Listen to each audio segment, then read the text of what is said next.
Welcome to Donington Park for round 4 of my British GT Championship, where today we're doing Donington Park, a track I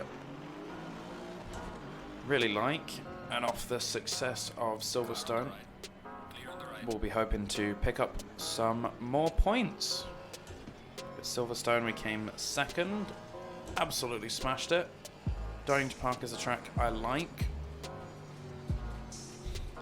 so hopefully, just in my way,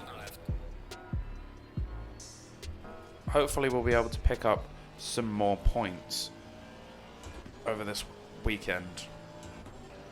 Haven't driven Donington Park too much on ACC, but I've driven it quite a lot on AMS, so I know where I'm going for the most part.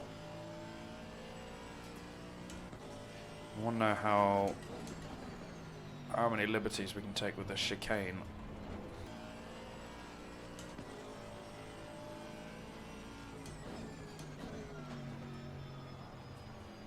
Okay, maybe we can't take that much of the chicane.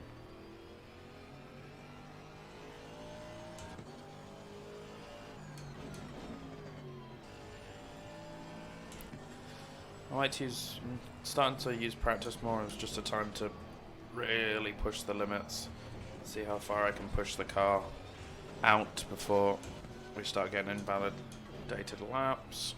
Probably cut that corner. The car just feels a bit all over the place and unstable.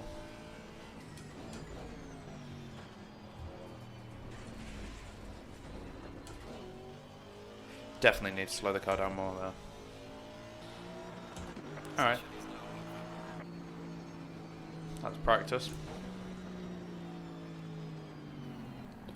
So here we are with everyone's favourite post-commentary, Gavin. Again, like a lot of these qualifying sessions, I've decided not to talk while driving because that often goes completely wrong for me. So I'm going to take you through a lap of Donington Park. So this was my first timed lap that we managed to do, so I'll give you a little talk through this and then we'll see if there's anything else to go. So we're braking just at about the end of the pit exit, down into second gear, just tease the car in, making sure you get the angle completely right so you can get quickly onto the power, because you want a good run down the Craner curve. So making a straight line as possible, trying to keep it as flat as possible, braking in a straight line down to third, clipping the apex perfectly, and then again you want to set yourself up very nicely. You can use that exit curb, but don't go onto the grass because it will compromise your exit, and you need a great exit going up here because you want to be flat all the way through.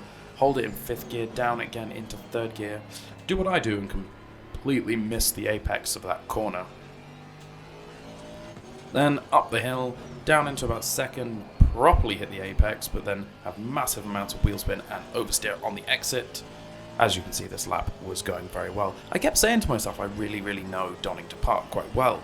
And by that I meant I just basically know which way the corners go round. Not that I actually maybe know how to drive it properly. I think there's been literally one track so far that I actually know how to drive fast, and that was Silverstone. That was reflected in a, well, I was about to say a great result, but I should have won that race, so you know, we're learning with this car. Anyways, you come around the final corner, down into first, so you can get a good drive onto what is quite a short pit straight at Donington Park. And that was my first time lap, about a 1:35. We're now going to swap over to, after a horrendously invalidated lap, this, I believe, was my fastest timed lap. So, even with, as you can see, a bit of traffic up in front of us, just while I'm going around this first corner very slowly. Hey, fun fact about Donington Park, it was the first permanent racetrack in the UK. Just built before the First World War in about 1931. A little fun Donington Park fact there for you. So, despite this being my quickest time lap, I had to navigate some GT4 cars, which I think I did alright. I didn't lose too much time with the Audi there.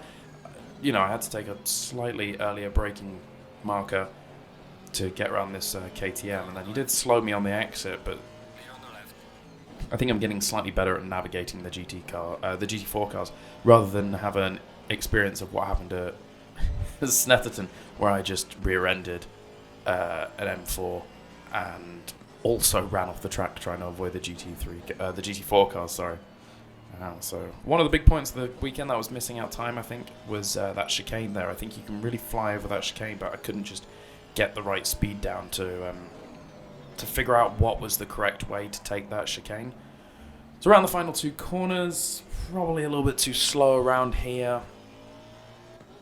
But yeah, you know, I with maybe some more practice around Donington and taking my practice sessions properly, probably could have qualified a little bit higher. But as we come across the line, it's a 1:34.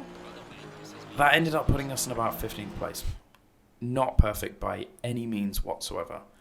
So we move on to the race. Yeah, I ended up starting at P12. Not ideal. Now, if you look at the top of the screen, you will notice that I have made a slight error. So when I start each weekend for these races, I go through the options and I select a 5-minute practice session, a 10-minute qualifying session, a 20-minute race. Anyway, when editing this weekend, I made a slight error. I put it as a 10-minute race, but still with a mandatory pit stop, because I'm an absolute idiot and pretty much ruined this, because I think with B12 and a 20-minute race, that's enough time for me to sort of get up the order. So and it's completely useless to have a pit stop in a 10-minute race. So anyway, the race starts. We get 5 green lights. We go. There's about 1 million Aston Martins in this race. Clatter the one on the left side, kind of tease the one on the right side, and then behind the other Aston Martin. Literally 4 Aston Martins in within 4 places of each other. So I've still got the Aston Martin up my inside here. He pushes me wide a little bit down the craner curves. I just let him go because I don't want to have an accident, especially with it being a 10-minute race. So I just tuck myself in behind him and think, well, we'll see what we can do. A little bit of a wide exit there, going up the hill, trying to just place a move. I know I'm quicker than this Aston Martin. Again, as usual, my race pace is just way better than my qualifying pace. So I'm just sort of teasing up, trying to find a way to set up a move. Probably the easiest way is down this back straight. So if I can get a good exit on this corner, I'm just looking to use the slipstream and the draft so I can get a overtake into the chicane. Not the greatest exit through that corner, but have a little look, but decide that throwing it up the inside of the chicane on the first lap is probably not the best way to start your race. As he pulls away from me a little bit, I should have been able to overtake him by now, but anyway, hard into braking zones, and I'm way better on the brakes, almost drive right into the backside of the guy. Some of the AI they brake a little bit earlier and not as hard as I do, so you'll see. Look at the amount of time I make up on braking there. I'm just obviously an incredible man on the brakes, yes. So I decided to take my pit stop because, yes, there's a mandatory pit stop in a 10-minute race. I know I screwed up, it's really stupid. But anyway, we come into the pits for one of my famous, terrible pit stops. Honestly, I just can't get any better with them. Actually, though, I think this one was an alright one. I think that's the best pit stop I've done. Yes, they still... Look, I lose so much time. It's a given now. Anyway, we'll skip the pit stop because who wants to watch some guys change some tyres? Anyway, we fly out the pits, and obviously I've lost 1 million places because I don't know how to do pit stops. So, the chase was on. It took me about a lap or two to actually catch up to the back of someone. As we can see up the road, we've got a Lamborghini up there, and then we've got the big boy Bentley in front of me. So my goal was just to make up as many positions as possible. I'd already screwed it with the actual timing of the race, and obviously having a bad pit stop and not a great qualifying session. So very disappointed in myself for my performance so far. So I thought, 5 minutes left, let's try and make up as many positions as possible. So I'm definitely catching this Bentley this is the Bentley that I went in the pits behind. So have a look up the inside into the chicane. I'm late on the brakes, great move, and then I just don't get the car stopped at all. Terrible move, terrible move. And the Bentley goes by quite easily again. So I've lost a bit of time to the Bentley. Well, I've lost a lot of time to everyone from making a ridiculously stupid move into the chicane. That is not an overtaking spot. So we follow another lap behind. I've definitely caught up to the Bentley, and as you can see in the top left, I've got a Porsche, a Bentley, a McLaren, and Aston Martin, and a Lamborghini. There are so many cars for me, ready for me to overtake here. So, you know, in P15, this could be a top 10 finish. If I play my cards right, there is a top 10 finish on the cards. Anyway, look, maybe up the inside of the Bentley there, but again, I don't want to compromise my exit, and look how many cars are in front of me. So I'm just trying to play this as smart as possible but going up the hill, the Bentley's just too slow. So I got the inside, doesn't compromise anything, still managed to hit the corner here, and I've got the Porsche for company. Now the Porsche, in a straight line I should be much faster, so just looking for a good exit. That's actually quite a nice exit for me, knowing that I usually screw these up. So it's an easy take on the Porsche, with the slipstream, with the draft. I'm easily going to get him, pass him before I even hit the braking spot. A little bit slow, but I can take a lot of the curb. You can take a lot of the curb for that chicane. I'm just not very good at doing it, and the Aston Martin's alright on the curbs as well.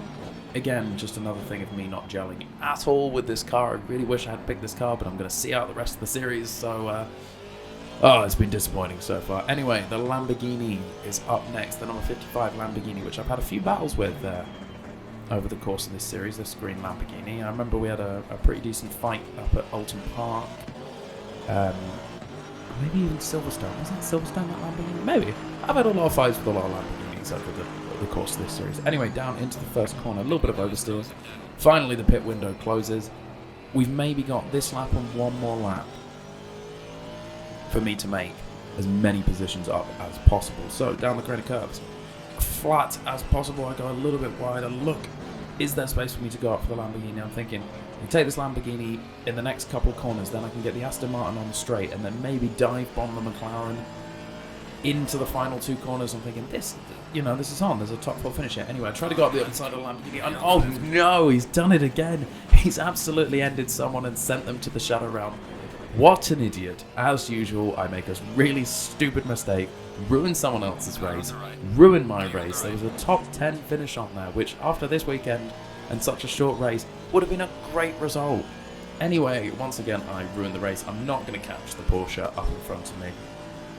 I'm not sure what happened there. I think I was just going way faster than I expected to. My entry speed was too fast. I was never going to make that corner. The Lamborghini just came across me. I had no right to go up the inside there. It's definitely my fault. There's only one person to blame. 100% my fault. I ruined my race. I ruined the poor Lamborghini's race. He's down in 15th now. I'm going to come home at a 13th place. Overall, it's a really disappointing race. I really thought Donington Park was going to be a great race for me, but just another one, as you can see, shaking the head up on the top. I think the only benefit to this race is that I've got these TV camera. Anyway, look, I was so annoyed that I just pulled over to the side of the road and went, take me back to the pits. Oh, guys, another just disappointing race, but, you know, still got more of the season to go. 13th place. What to do. Look at my face up in the top right corner. I am so despondent. I look so miserable. Anyway, that leaves us with no extra points, but we're in the top 10. 9th place for the team. 8th place for the car. Not the best race ever, but up next we have Spa-Francorchamps. So that is a track I actually know how to drive fast. So next week, really, really good track coming up, so we should get some good points. Anyway, thanks very much for watching. If you enjoyed the race, give it a like or a subscribe, and I will see you in the next one.